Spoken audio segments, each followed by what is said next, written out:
All right, welcome back, everybody. Tobin and Leroy here with you on 104.3 FM WQAM. Take you guys up until 2 here on the program. Miami Dolphins have hit the practice field today. They're in full pads, Leroy.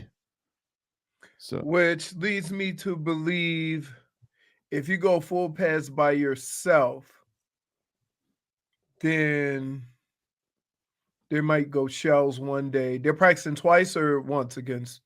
Just once, I believe. So it might be shells. Darren Waller is out there. He is active participant. I mean, they're just showing. I only see tweets about stretching right now, so I don't think they've started practice. About stretching. They're stretching, yeah. They're stretching, and then I don't think we've gotten to real action yet. According to Omar Kelly, no Tyreek Hill, no Devon Achane. No surprise, they've been having those injuries. There is some news on Alec Ingold. He is looks like he's out of concussion protocol. He no longer has a red jersey on, so that's good. And Aaron Brewer has the orange jersey today, the center. All right. So that's the look on all the things from Dolphins camp as of right now.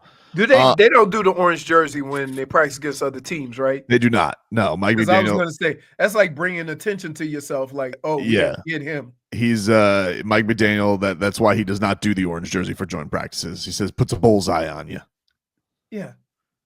Want to get to this? We'll get back into the Dolphins in just a second. Have you seen what Bleacher Report has been doing?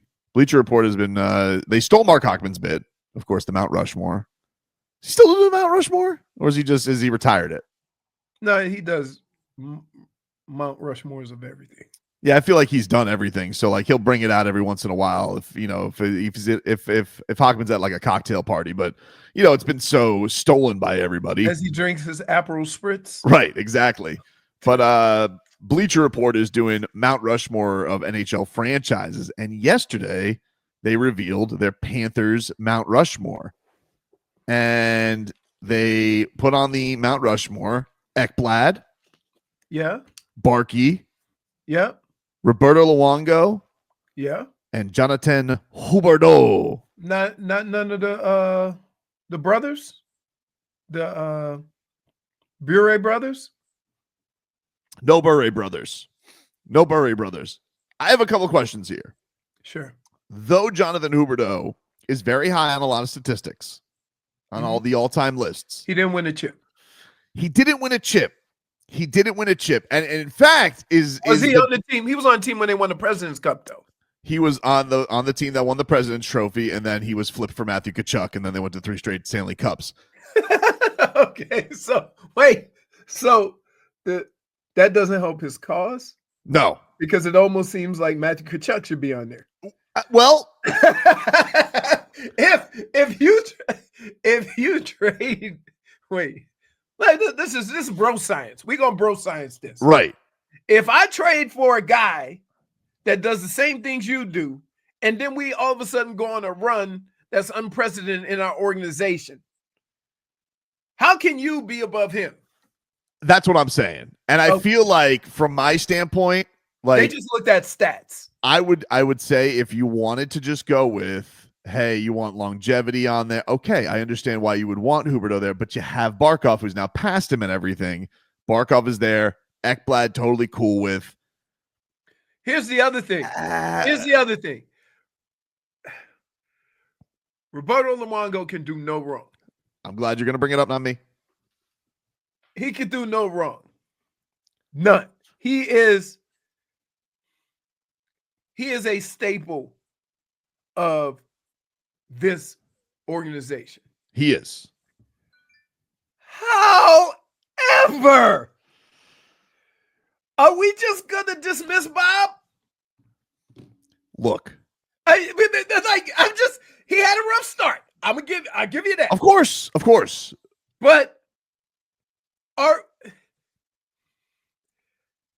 could watch Bob highlights and games that he saved with ridiculous saves. When I think of Roberto Luongo, I think of like a UD type guy, like a guy who was very productive and a staple of the organization. Right. So I don't know. I mean, he's the first guy. Look, Roberto Luongo is the first guy to get his jersey retired. I don't know. I don't know. But I don't know if I'm offending Roberto Luongo by saying this, because my intent is not to do that. My intent is not to offend Roberto Luongo either. Are we getting caught up in recency bias? Doesn't everybody who's part of, if you are those three guys in particular, okay? Because the fourth one, I mean, like, look, we could put Kachuk there, but you could put Rhino, you could put, like, if you're part of a team that's gone to 3 straight cups, for the first time in franchise history and won 2 of them, is everybody else outside the velvet rope? We got a lot of 72 Dolphins around the stadium. Right. I don't know. I don't know how to say. I have less of a problem with Bobby Lou. Lou. He's still part of the organization. I feel like having Huberdeau. I don't want to offend anybody.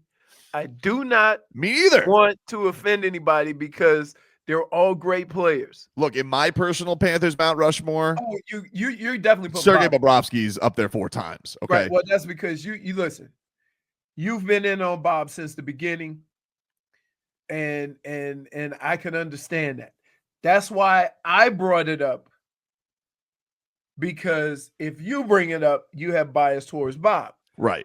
I'm bringing it up because when we talk about the history of the Panthers, how we talk about Bob and the run that these guys just went on is going to be different than how we talk about the staple and one of the core guys of the organization, and Roberto Luongo. Even if you were to go, what I'm saying? Could you put do we have to replace goalie? Like, could we have both of them up there? Would that be the appropriate Mount Rushmore? Would it be Bobby Lou, Bob? You only have 4 guys. I'm taking Huberdeau off. Okay. Yeah. I'm taking Huberdeau. If you're gonna put Huberdeau, you got to put Kachuk. I'm not putting Huberdeau up there. I feel like Huberdeau's. So you go Bob. Yeah. Okay. Can I go Bobby Lou? Can I go Bob? Can I go Ekblad? Can I go Barkey? Because I feel like with Kachuk, but here's what I would say, and here's where it gets interesting, and here's where this whole story takes a turn. Nothing happened before Kachuk got here. That's true. And so when you say, if you're even talking about a Mount Rushmore of the Florida Panthers, we didn't go on this run till Kachuk got here. It's a good point. So how do you view like the one, like so when we talk about the Heat, what we say? The run we went on when LeBron got here means that he has a place in Heat Pantheon forever. Hunter said, yes, of course. Hunter says Luongo deserves to be there just for the drum performance alone. But so you understand what I'm saying? Like, for different reasons, they should be there. And Luongo has a place. You don't mention Panthers hockey without mentioning Roberto Luongo. Agreed. You don't. So he almost has a special place there. But when the guy that you have on Mount Rushmore got traded and then your team got really good, I don't know how. You either got to put the guy that he got traded for on there. It reminds me of Glenn Rice. It's like Glenn Rice will never be on any Heat Mount Rushmore, though he is you could argue that he should have his jersey retired. He's one of the greatest shooters in Heat history. Back when they wasn't shooting threes like they are now. But he is also the pivot point where they trade him for Alonzo Mourning, and it feels like this huge pivot point of the franchise. But wait, Alonzo Mourning is there. Of course, Alonzo Mourning's up there. See what I'm saying? Of course. But you understand, because that was the start of Heat culture. I understand, like, wanting to have some diversity of eras in the Panthers. Diversity of eras. Okay. Did I mess that up? You put a H in there. Diversities. I apologize. But that's okay. But I'm saying, like, I feel like Huberdeau is with the Barkov Ekblad era, so that's covered. They got that. I will only allow Luongo up there. Here's the thing. Let's think about it this way, right? One of the best players to play for the Dallas Cowboys was, Emmitt Smith and the big three. However, none of that happens without trading and getting all those draft picks for Herschel Walker. Right. It would be the equivalent to putting Herschel Walker on the Mount Rushmore. Yeah, I don't think Huberdeau can be up there. You see what I'm saying? Because that was the start of it. The original start of it was the Dallas Cowboys trading Herschel Walker for all those picks from the Vikings.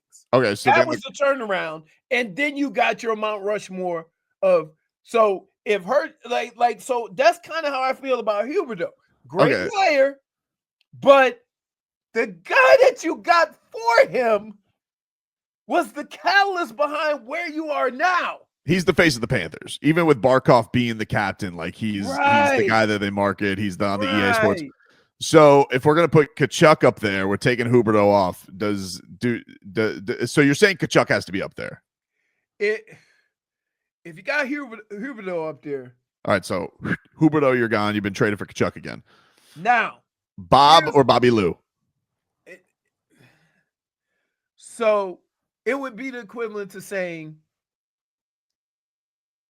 do I put Alonzo or do I put Shaq? Alonzo set the Heat on the proper course, and he will be forever known as the culture setter, as the person who started the culture of the Miami Heat. However, they didn't win a championship till they got Shaq, and Alonzo was kind of coming off the bench. Correct.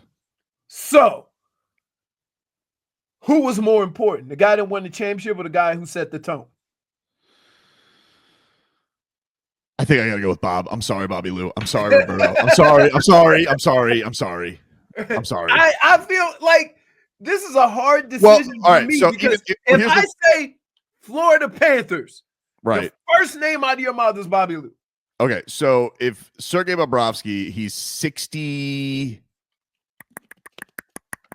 56 wins away from Roberto Luongo all-time wins, and that's just regular season. That's just regular season, right? No, he's gonna pass him in playoffs. He's gonna. So he's. I'm sorry, Sergei Bobrovsky. I'm sorry, Roberto. I'm sorry. I understand. It's a cup. It's a cup heavy. They're important in different ways, but who was more important, right? Because we can say that the culture of this franchise changed when they got two people. Wow. Paul Maurice and Matthew Tkachuk. Jennifer's she's thinking of taking Aaron Ekblad off. She says, what about Barkov, Bob Luongo, and Tkachuk? You can't. Why you got two goalies? Can you have two goalies? You can have two. We talked about that. I mean, could you have, if you had to pick between Tkachuk and Bob, I think I'm going Bob. I'm going Tkachuk. But you could have two goalies. There's no rules against having two goalies. It's because keep in mind, okay, and hear me out.